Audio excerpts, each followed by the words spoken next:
sommes mardi 23, je crois, au matin, enfin plutôt au midi ici. Pour vous, c'est encore le matin, puisqu'il est 5 heures du matin, on a 7 heures de décalage. Et en fait, aujourd'hui, je vais manger assez vite. Je dois aller au combini m'acheter des petits trucs pour manger rapido.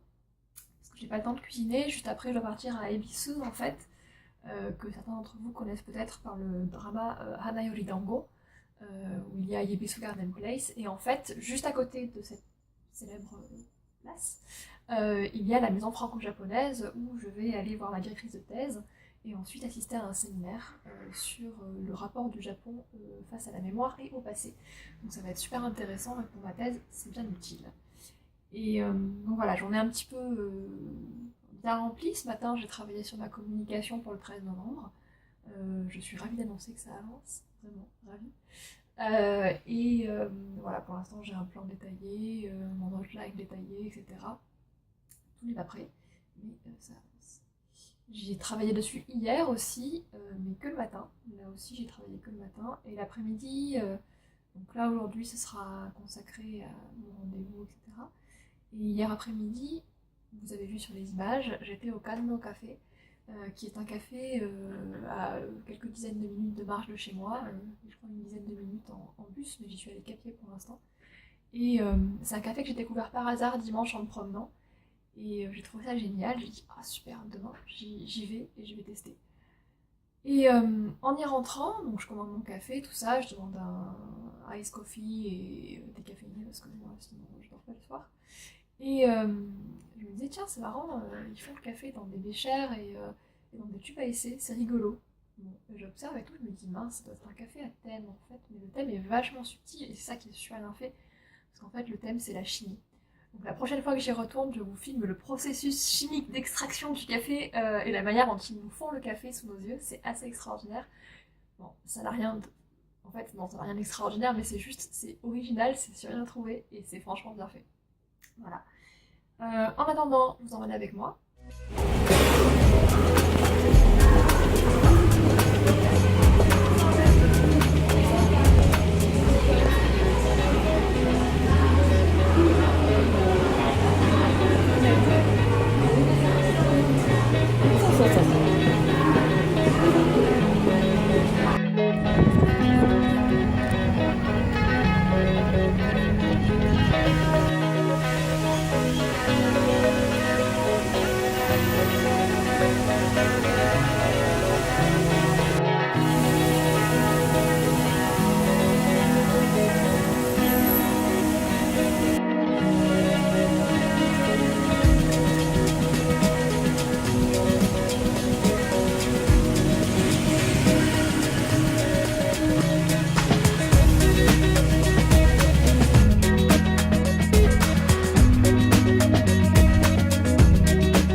Hello YouTube, nous sommes mercredi, il est 15 h à peu près. J'ai passé la journée dans l'appartement simplement parce que j'ai très mal dormi cette nuit.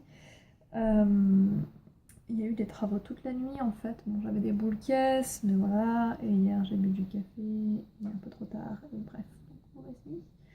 Et petite mine, mais ça va, j'ai fait une petite sieste et ça va mieux.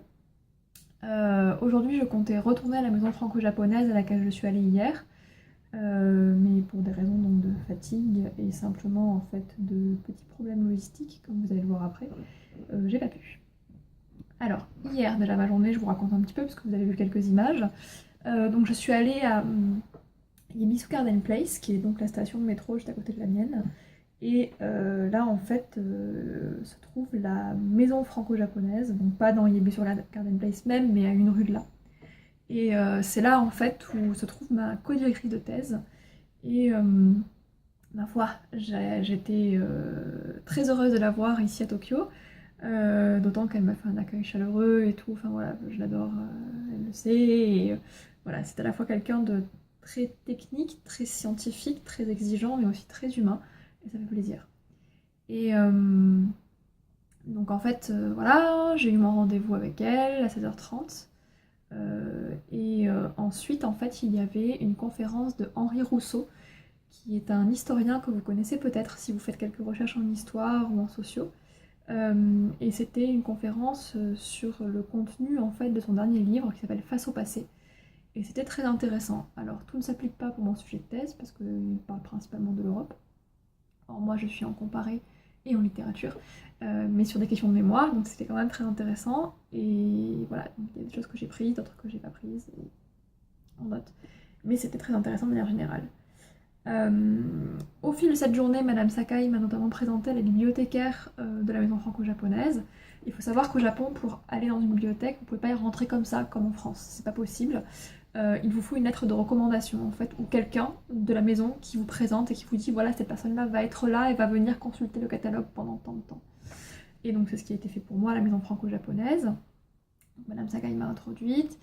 Et il faut savoir que la bibliothèque de la maison franco-japonaise, elle date de avant 1945, donc avant les bombardements au napalm par les USA dans la Seconde Guerre mondiale, puisque oui, Tokyo n'a pas été bombardé par les bombes atomiques, mais il y a eu le napalm, et bref, je vous laisse vérifier toutes ces informations-là. Je suis pas là pour faire un cours, mais c'était assez impressionnant parce que du coup, il m'a expliqué qu'il y avait des ouvrages qui dataient en fait d'avant 1945. Car la plupart des collections sont restées intactes. Il y en a quelques-unes qui sont parties en fumée malheureusement, mais la plupart sont restées intactes. Donc voilà. Et c'est là-bas que je vais travailler prochainement, donc à partir de demain, et non pas à partir d'aujourd'hui, simplement parce que ce carnet où je note toutes les choses pour ma thèse est plein. Voilà. Et je n'ai emporté qu'un seul carnet pour mon voyage. J'ai une amie qui se reconnaîtra qui m'a fait un joli carnet maison, mais malheureusement il était trop fragile pour que je le transporte avec moi. Et je voulais pas l'abîmer ni le perdre. Ensuite j'ai un autre carnet, mais c'est mon carnet comme je vous ai présenté sur Instagram si vous me suivez là-bas. C'est mon carnet de compte ça en fait, donc je vais pas écrire mes trucs de thèse dans mon carnet de compte. Voilà. Bon ok il est un petit peu épais mais je peux pas tout mélanger parce qu'après en fait je ne m'y retrouve plus. Et après ben, j'ai mon agenda, mais un agenda c'est un agenda, donc voilà. Du coup il me faut un carnet. J'ai aussi pas assez de stylos, j'ai que des stylos Bic bleus, j'en ai deux, et j'ai un feutre, donc pour pouvoir noter et ensuite surligner des choses, j'ai rien. Mais ça, je l'assume complètement, hein. J'ai voulu voyager léger, bon bah du coup, il y a plein de trucs à acheter sur place.